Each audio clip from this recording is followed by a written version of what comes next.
Bonjour à tous, bienvenue dans cette édition sur la chaîne du développement.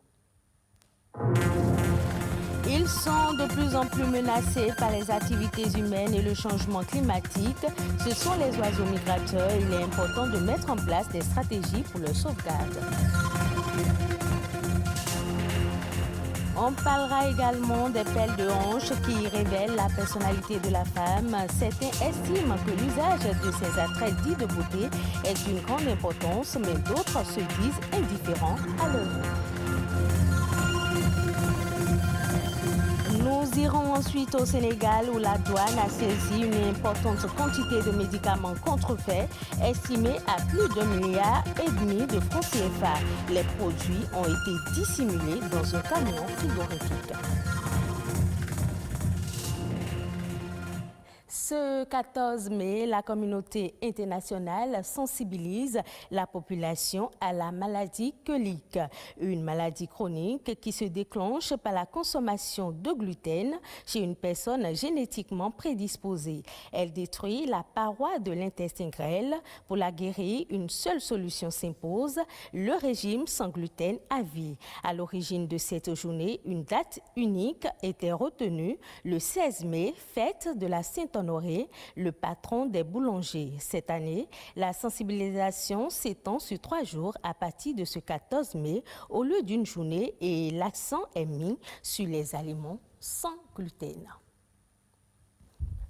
Avez-vous une idée de ce que c'est qu'un oiseau migrateur?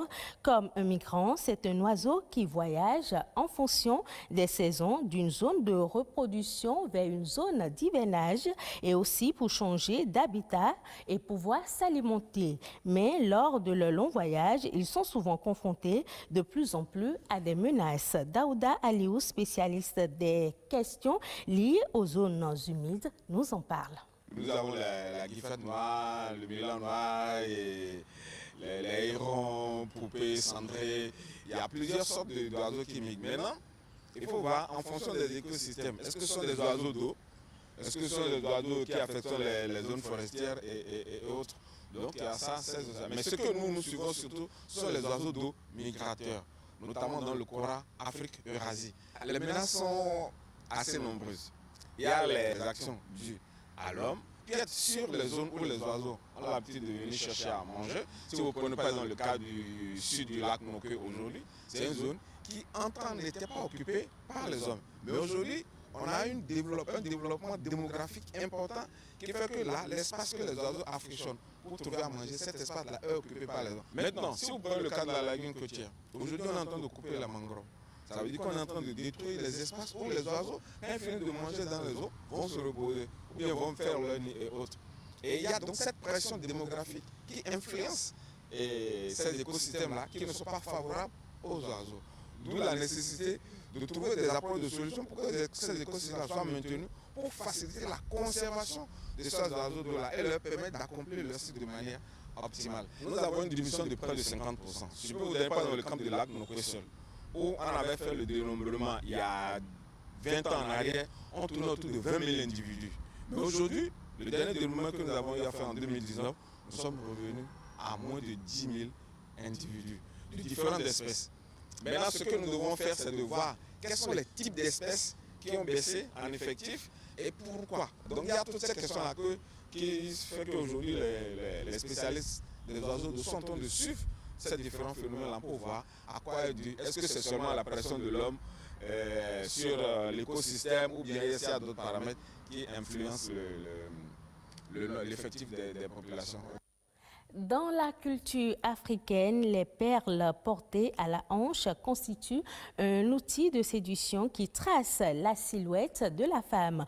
Outre la lingerie extra sexy, le port des perles à la taille va très souvent au-delà de l'arme de séduction qu'on lui attribue. Pour connaître la vraie signification du port des perles à la hanche, Émile Azokota a effectué une descente au marché d'Antokpa. Reportage.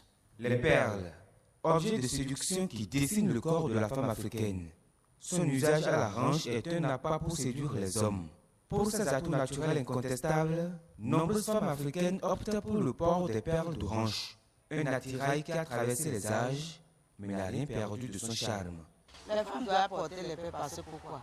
L'homme ne peut pas rester simple et la femme aussi doit rester simple, c'est pas bon. Il y a des gens qui aiment les grosses pelles, il y a des pelles comme ça, ils aiment à le porter pour faire exciter leur mari dans la chambre. Moi, personnellement, quand une femme porte les pelles, ça m'excite beaucoup. Et moi, quand je vois une femme qui ne porte pas les pelles, on dirait que je suis devant un homme comme moi. Donc j'aime beaucoup les pelles, je les apprécie. Pour cette psychologue, les perles sont des objets de mise en valeur de la sensualité et de la féminité. Il en existe de différentes formes et de différentes couleurs.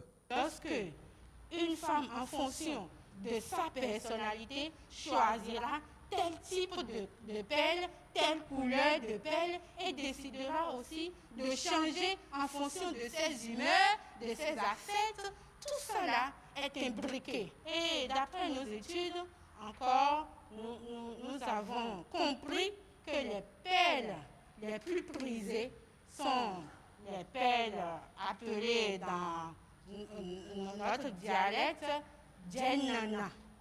Djennana, ce sont des pelles qui ont la caractéristique de résister au feu. Donc ces pelles, je crois que ce sont les pelles les plus prisées. En dehors des pelles djennana, il y a les bébés djé. Mieux, cet attrait de beauté a une valeur spirituelle. La plupart importés du Ghana, son coût varie en fonction de sa qualité. Il faut parfois débourser en moyenne une somme de 12 000 à 20 000 francs pour un tour de hanche. Dans certaines familles, sa commercialisation se transmet de génération en génération. Les perles, dans leur diversité, ont donc tout un sens. Une femme qui porte des pelles et puis ça pèse sur ses reins, avant que la femme là va avoir les maux de reins, vraiment ce serait difficile. Les pelles, il y a beaucoup de vertus dedans. Une femme doit toujours porter des pelles. Si tu as les pelles sur toi et qu'il y a quelque chose, quelqu'un t'a envoyé quelque chose, s'il y a pelles sur tes reins, ça ne peut pas t'atteindre. Pour des personnes averties, les perles sont de véritables outils de séduction. Elles feraient voyager dans un monde érotique où le beau est le seul maître de la conquête du cœur. Merci à vous, Émile Azokota. Rendons-nous à présent au Sénégal. Les agents de la douane ont saisi une importante quantité de médicaments contrefaits estimés à plus d'1,5 milliard de francs CFA. Les produits étaient dissimulés dans un camion frigorifique. Reportage.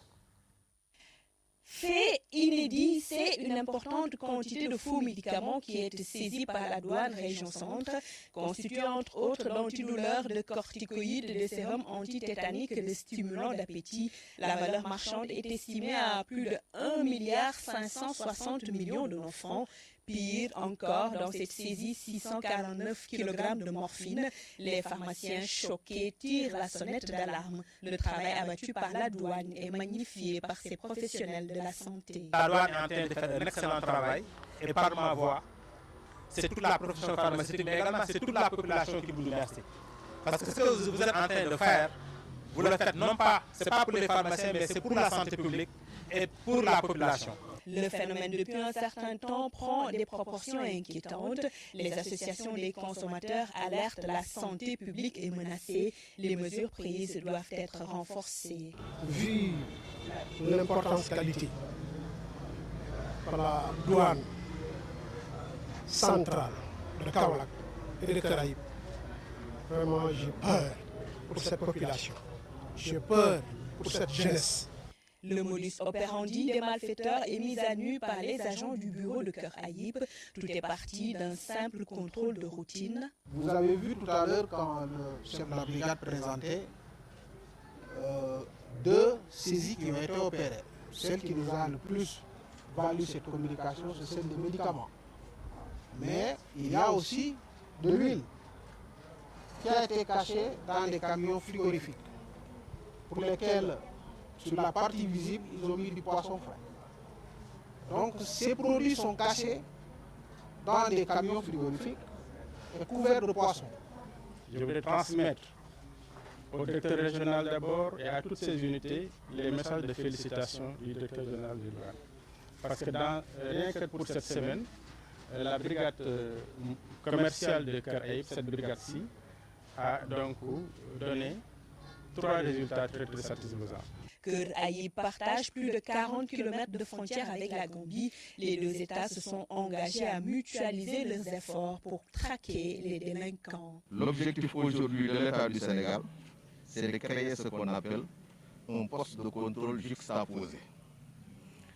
Qu'est-ce que c'est qu'un poste de contrôle juxtaposé? C'est une plateforme qui va réunir tout ce qui est force de défense et de sécurité au niveau de la frontière, de part et d'autre donc de la frontière. Avec une collaboration entre les deux forces sénégalaises et gambiennes, on peut arriver à réduire considérablement le trafic.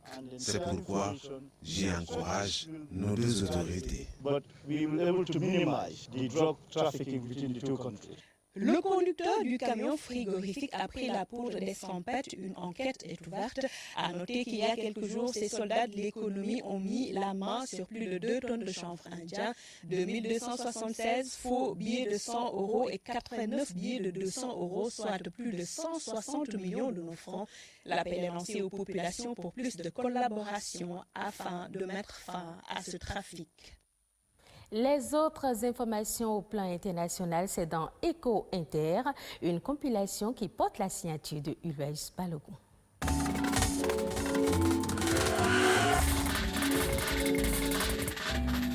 La diaspora togolaise dispose désormais d'un guichet dédié où elle pourra s'informer sur toutes les procédures et actions à mener afin de contribuer au développement de leur patrie. Chaque année, les Togolais de l'extérieur transfèrent officiellement près de 5 millions de dollars, soit 8 à 9% du produit intérieur brut. Cela entre dans le cadre des initiatives du gouvernement togolais en vue de mobiliser des ressources pour financer son développement. La mise en service de ce guichet dédié à la diaspora sera couplée au lancement du programme pour le renforcement de la contribution de la diaspora togolaise à la feuille de route 2020-2025. L'Organisation des Nations Unies pour l'alimentation et l'agriculture et le gouvernement rwandais prévoient une nouvelle stratégie sur le commerce électronique dans les chaînes de valeur pour renforcer la capacité d'exportation du pays. L'objectif est de renforcer la promotion du commerce en ligne des produits agricoles afin d'améliorer leur accès au marché. Prévue pour s'étendre de 2021 à 2026, cette initiative prendra appui sur l'expansion numérique et la promotion de l'usage d'éthique pour stimuler la production agricole et accroître la participation des jeunes aux activités de ce secteur. Cela afin de favoriser la réduction du gaspillage post-récolte et accroître l'inclusion financière. En France, à compter du 9 juin prochain, un pass sanitaire sera obligatoire pour accéder aux lieux rassemblant plus de 1000 personnes, mais également pour attester que l'on n'est pas contagieux et faciliter ainsi les voyages à l'étranger. Le pass sanitaire numérique ou papier devra comporter les documents qui prouvent que l'on n'est pas atteint de la Covid-19, soit un test virologique négatif de moins de 112 heures, soit une attestation d'immunité naturelle, soit un certificat de vaccination à la Covid-19. Le but du pass est de permettre un retour à la vie normale en réduisant les risques de contamination par la Covid-19 et permettre l'accès à certains lieux tels que les stades, les festivals, les foires et salons.